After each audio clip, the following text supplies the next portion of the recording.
মুক্তিযোদ্ধা মন্ত্রণালয়ের কর্মকাণ্ড সম্পর্কে আমরা তাকে ব্রিফ করেছি, তিনিও কিছু নির্দেশনা দিয়েছেন। এখানে উপস্থিত ছিলেন মাননীয় প্রতিমন্ত্রী ইশরাক হোসেন, আমি এবং আমার মন্ত্রণালয়ের সচিব।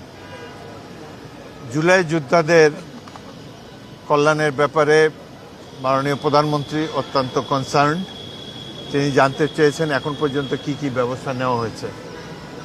গত সরকার এবং আমরা আসার পরে এই সময়ের মধ্যে ইতিমধ্যেই আমরা বাছাই করেছি কারা প্রকৃত আহত, তাদের গেজেট করা হয়েছে এবং ইতিমধ্যেই তাদেরকে ভাতা দেওয়া হচ্ছে। যারা ক, খ, গ তিনটি শ্রেণীতে বিভক্ত করা হয়েছে, যারা গুরুতরভাবে আহত এই অনুসারে এই ক্যাটাগরিজ করা হয়েছে এবং 30 লক্ষ টাকা প্রত্যেক শহীদ পরিবারকে 30 লক্ষ টাকা সঞ্চয়পত্র দেওয়া হয়েছে।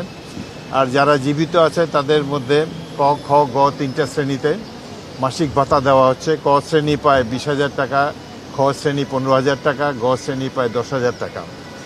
এইভাবে জুলাইতে যারা এই সংগ্রামে আহত শহীদ হয়েছে তাদের পরিবারকে লুক আফটার করার জন্যে একটা অধিদপ্তর করা হয়েছে মুক্তিযোদ্ধা মন্ত্রণালয়ের অধীনে, যেটা হলো জুলাই গণ অভ্যুত্থান পরিদপ্তর। এর মাধ্যমে আমরা সিস্টেমেটিক্যালি জুলাইতে যারা ক্ষতিগ্রস্ত হয়েছে তাদেরকে কল্যাণ এবং পুনর্বাসন